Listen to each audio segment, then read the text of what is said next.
Yes. And we're going to get started with our Marriage is Back course. Yes. So, honey. Yes. You have a book in your hand. What is that? This is our new book, and it's called Marriage Nuggets. M.I.B, meaning marriage is back. And it's full of nuggets? Yes, 30 nuggets. So what we're going to do over the next 4 weeks, we're going to cover a few of these nuggets. Today we're going to cover 2 out of the book. So that's why we said if you want to get a copy of the book, you can, because these are nuggets. We've been married for going on 17 years. And we learned a few things over these years, and some of these things are really, really good. And as you see, we're going to start with the very first day 1. So if you have your book, don't worry, we're going to still have it online. So we can start with the very first thing. What's our very first marriage nugget, Granny? On day 1, our very first nugget says, only speak positive words to your partner. And that's on page 8 for those who are following along. Only speak positive words to your partner. That's our nugget for day 1. So, what does that mean to you, honey? Only speaking positive words. Well, it means a lot of things to me because my mouth tends to get me in trouble. And so that's why I have this special mug made for our marriage nuggets. Says speak kind words. So positive to me is being kind. And my husband, he can't read my thoughts. So I'm just encourage you to know you may be thinking some negativity, but don't let it come out your mouth. And so always trying to find a way to say things that are more encouraging than tearing your partner down. Being kind, being positive. And it takes work because it's very easy to tear someone down. And we know that just as a people, it's very easy to tear each other down.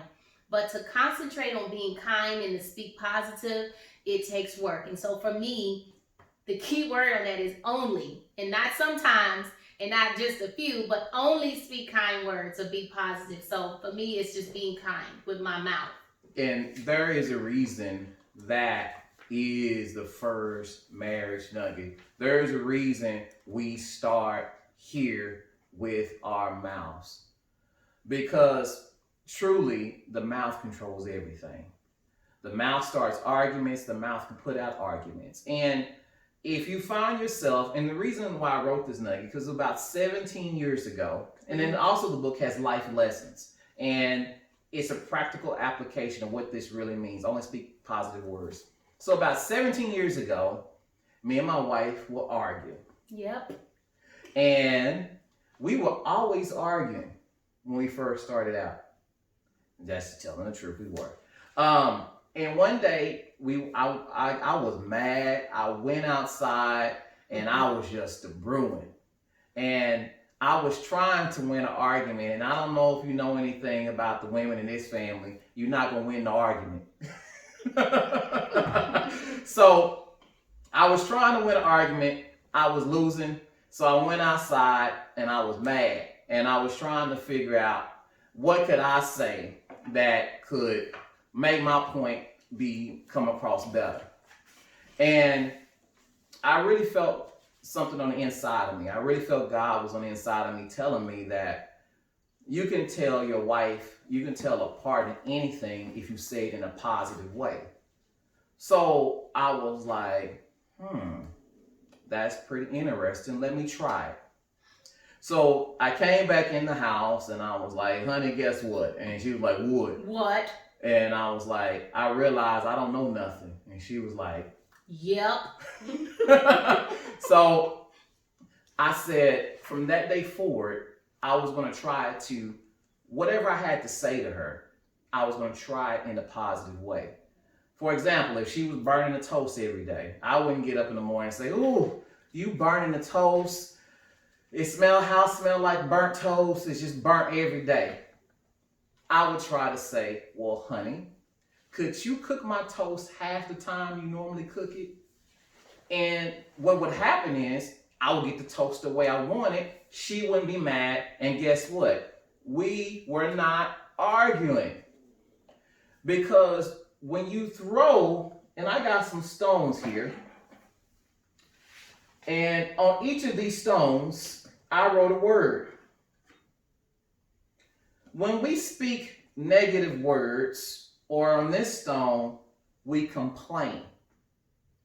See, a lot of times when we get married and things, or we're in a relationship and things don't go the way we like, we complain. Oh, you burn the toast. You can't never cook. You can't never do right. It's like we take this stone of complaining and we throw it at our partner and pretend I throw it and I hit it. And when we hit our partner with a stone, it can leave a bruise.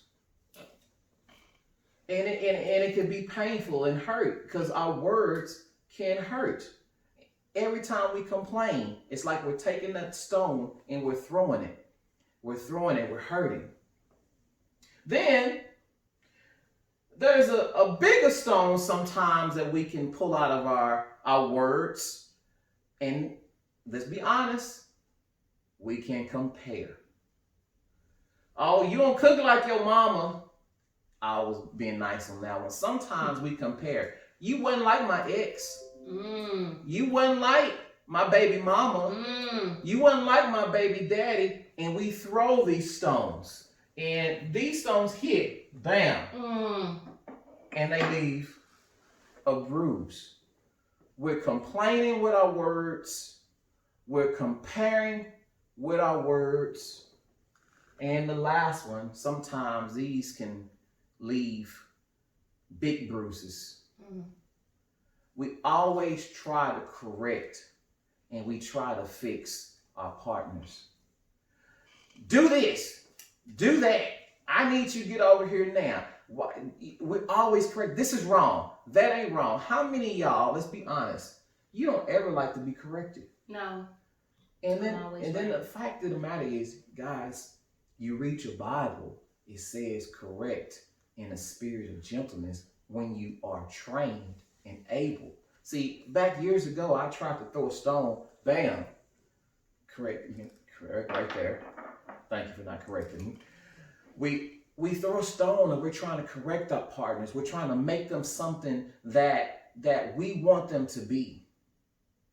And we wonder why when people look at us or people look at our marriage and they look at our life, they say, man, y'all don't look happy because when you go out in public, you got a partner that's beat up.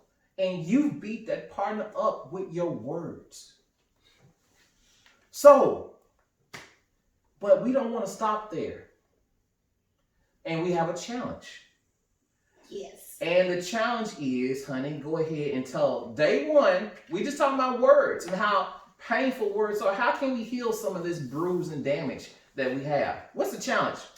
So day one, our challenge is, and you can write it in your handy dandy journal, make a list of 10 positive things you can say about your partner. So we only ask for 10, okay? And hopefully you can think of 10. So in your journal or on a piece of paper or something that you may have to write on, we want you to make a list of 10 positive things that you can say about your partner. So we're going to take about 30 seconds or so, and we are going to do this right now. We're going to write down 10 things. So if you need to press pause at this time. And then write down your 10. Okay, so for sake of time, we're going to talk about 5 positive things we can say. And I like to say, since we've thrown stones in the past, and that was the past because we're moving forward, these are things to make your marriage better. That's why it's called marriage nuggets, enriching and making it better.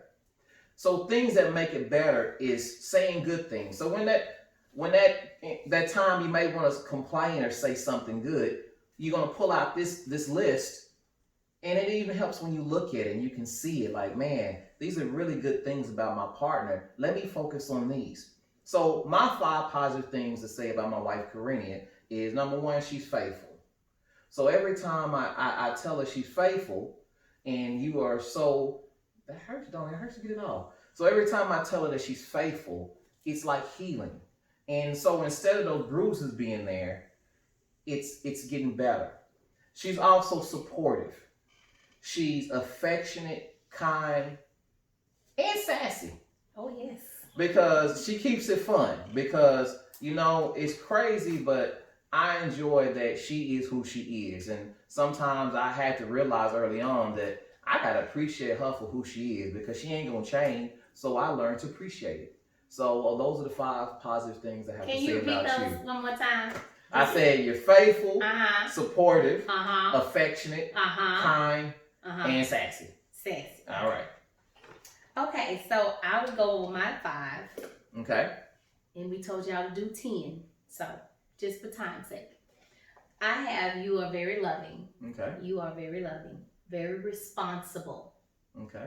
And don't be looking at my paper. I'm sorry. I'll look forward. You are trustworthy. Mm-hmm. That's a big one. I trust you. Okay. You are a good father. Good. He is a good baby daddy. And he is God-fearing. That probably should be my number 1 because that is truly what I pray for in a husband, that he loves God. And one thing I know about my husband is that he will always put God first. Even if he got to put me in my place, because I make all these suggestions, he said, but God.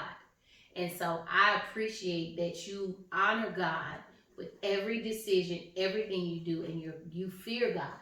And that keeps us all on track. So do you need me to repeat those? I'm going to keep it in a journal because I'm going to put it on the wall so I can remind you every day of what you wrote. See, and here's the deal. That's why when you write it down, when the times you tend to forget, when you go back, you look at it, it just brings it back to memory.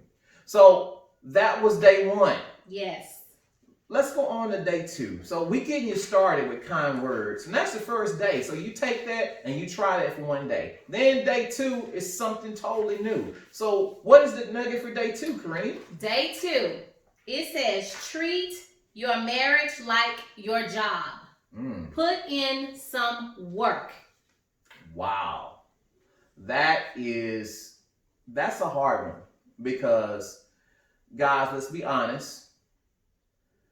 Sometimes we can work 40, 50, 60 hours a week on our jobs. And here's where I like to get these journals back out once again. And here's where we're going to rate each other. I'm going to kind of ask you to write how many hours a week you think I work. And then you're going to put underneath that, how many hours a week do I tend to you in what you need in a marriage? So if we treat it like a job, and we should treat it sometimes like a job, sometimes we have to work. Sometimes we got to stop the work to go home and tend to the marriage and tend to our relationship. And, I'll be honest, you can go ahead and write it down. And because there is times where my wife had to tell me, and she's had this conversation with me several times, you work all the time. All the time you working. I can't see you because you at work, you work late, you work early, you leave to go work early. I don't hardly see you because you're always working. And a lot of men, we so prone to work, go to work, provide for the family. And that's one thing that we tend to forget. So, honey, for your answer, how many hours a week you think I work? And it's okay. Okay, I'm going to be honest. Be honest. As your book said, don't be fake. So I'm going to be real.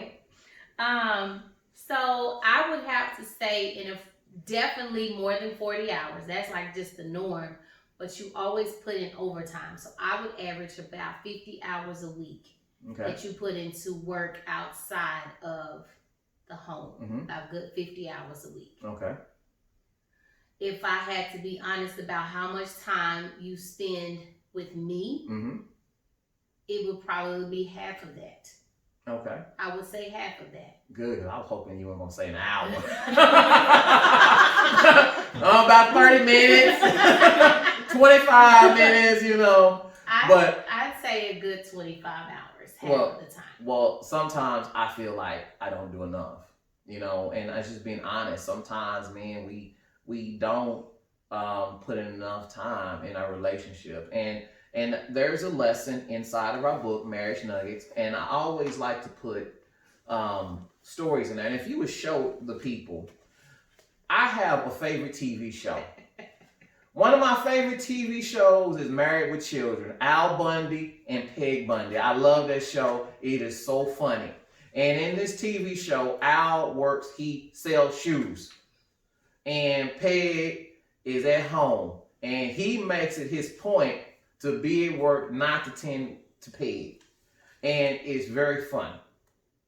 But the fact is, it's not really funny in real life. Mm-hmm. You know, it's not really funny when you don't make your partner feel like you care and your job is more important. That's not funny.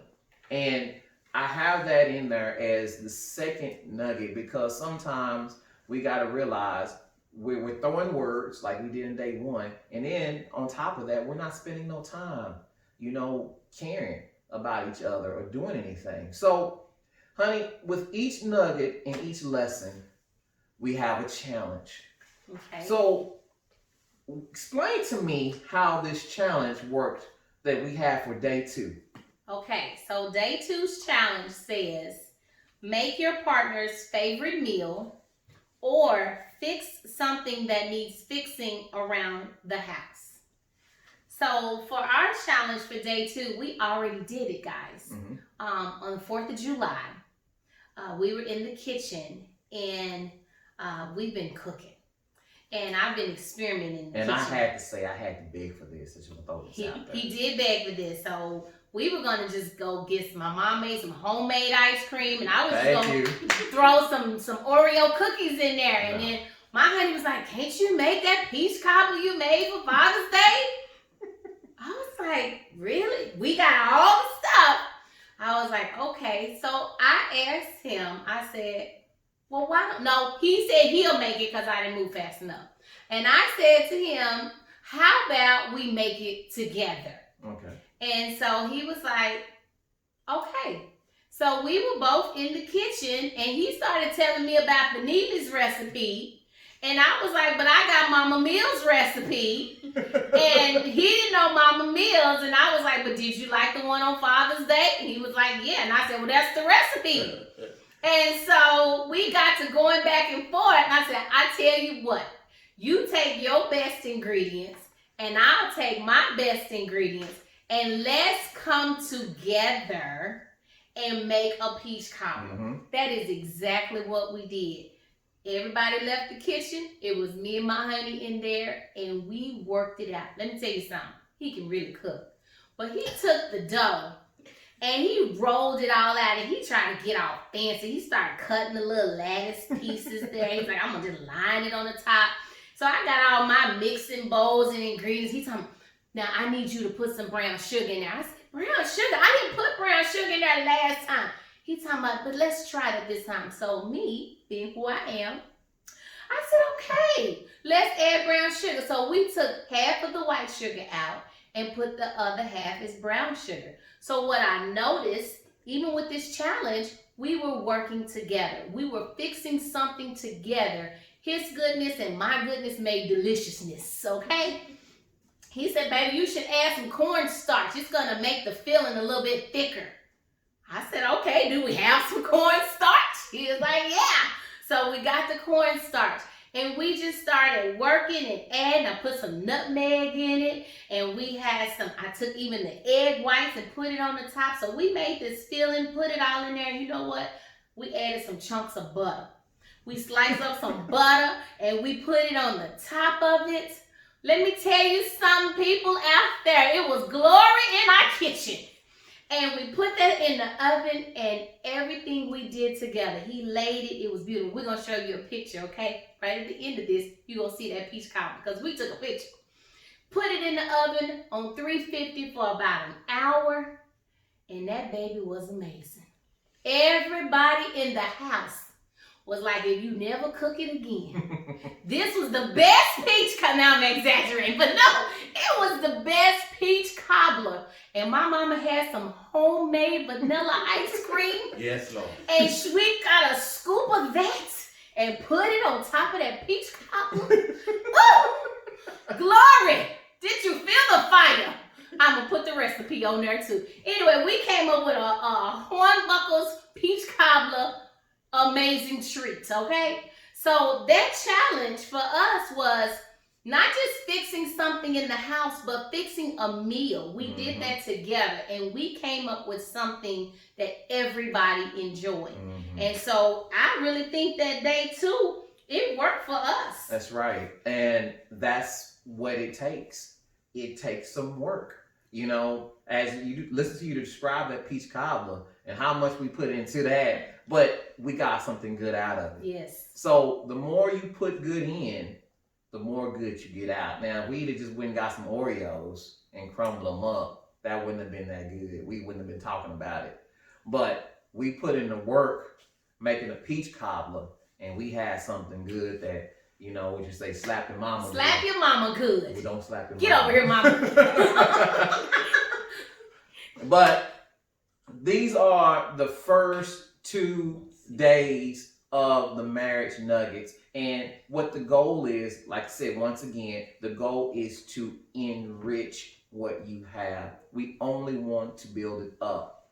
Now, next week, we're going to make this our live stream. Yes. July 15th, 7 p.m., we're going to live stream this course. What does that mean? That means we'll be able to see you. We can answer questions. We're going to be coming at you live.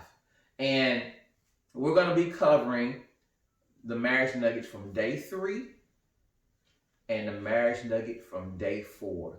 And those are going to be some good ones. So if you enjoyed this, we hope you tell others.